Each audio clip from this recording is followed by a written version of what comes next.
गत गुरु दिवस ठारू एठी मध्य विश्वविद्यालय कार्यक्रम अछि।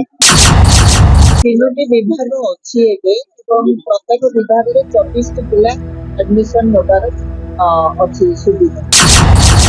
आज मान्यवर मुख्यमंत्री श्रीजुक्त नवीन पट्टनायक द्वारा लोकार्पित हैला ओडिया विश्वविद्यालय। आभासी माध्यम मान्यवर मुख्यमंत्री श्रीजुक्त नवीन पट्टनायक एहाकु लोकार्पण करी ओडियावासी को भेटी देइछंती।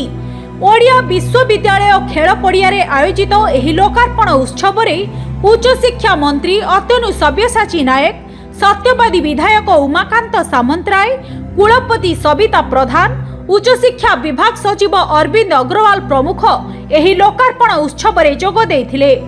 उत्कलमणि गोपबंधुଙ୍କ जन्मभूमि रे मान्यवर मुख्यमंत्री श्रीजुक्त नवीन पट्टनायक द्वारा स्थापित एही ओडिया विश्वविद्यालय रे एबे 72 जन छात्र छात्री अध्ययन करुछंती।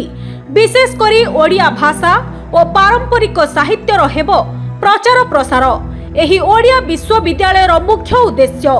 एहा विश्व दरबार रे ओडिया भाषा साहित्य संस्कृति को ओडिया विश्वविद्यालय स्वतंत्र परिचय सृष्टि करिबो बोली आशा रखिछंती ओडिया भाषा प्रेमी।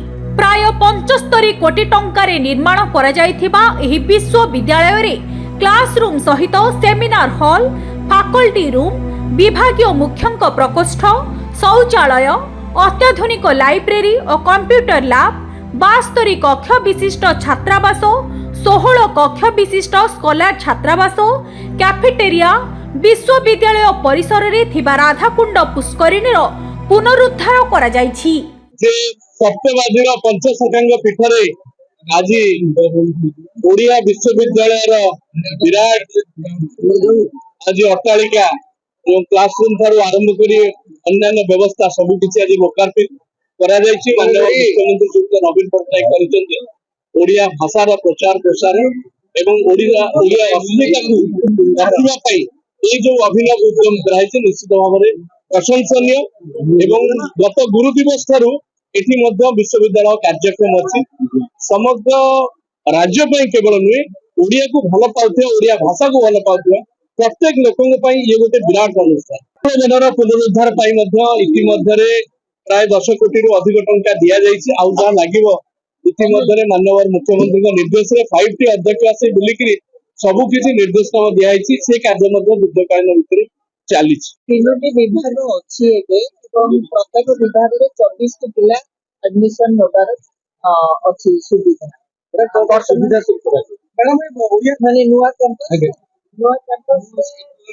अपन माने देखिया दरकार तबे हमरा एडमिनिस्ट्रेटिव ब्लॉक अछि जोंति COE COA registrar vice chancellor conference room जे सब रहिछि। सहित कैंटीन भी अछि और सामने रे सौंदर्य वृद्धि पई से जो पोखरी रो चारिपट गोटे परिक्रमा भी करा जायछि। तापरे लाइब्रेरी अछि, ई लाइब्रेरी पई पिला माने रहउचंती से भितरु जिबा पई एवं तापरे अछि तीनोटी चारोटी विभाग रो बिल्डिंग रे पिला माने केते पाठ पढिबे नुवा बिल्डिंग हमें ओडिया भाषा सम्मेलन सरी होला पर सेपट को जिबा पई आउ कोन आगे कहि जे हमें तीन चारोटी विषय रो परिकल्पना को एटा सर्वसम्मति क्रमे गृहीत होले सेति दुईटी नहो। तेणु प्रथमत हमको दुईटी नबाकू पड़िबो एवं ता भितर होछि जे हमें नौवाणी संस्कृति मंदिर स्थापत्य हस्त शिल्पकला माने ओडिसा वैशिष्ट्य ओडिसा संस्कृति रो वैशिष्ट्य जोगरे निहित हमें विषय को ग्रहण करिवो आ अनुवाद अध्ययन निया जाय परिबो। तापरे अछि हमर तालपत्र पोथी तार समीक्षा और संपादना एई धरणर 3-4 विषय हमें वर्तमान पर्यंत निर्भर। पुरी रविंद्र कुमार को रिपोर्ट मुसिका न्यूज।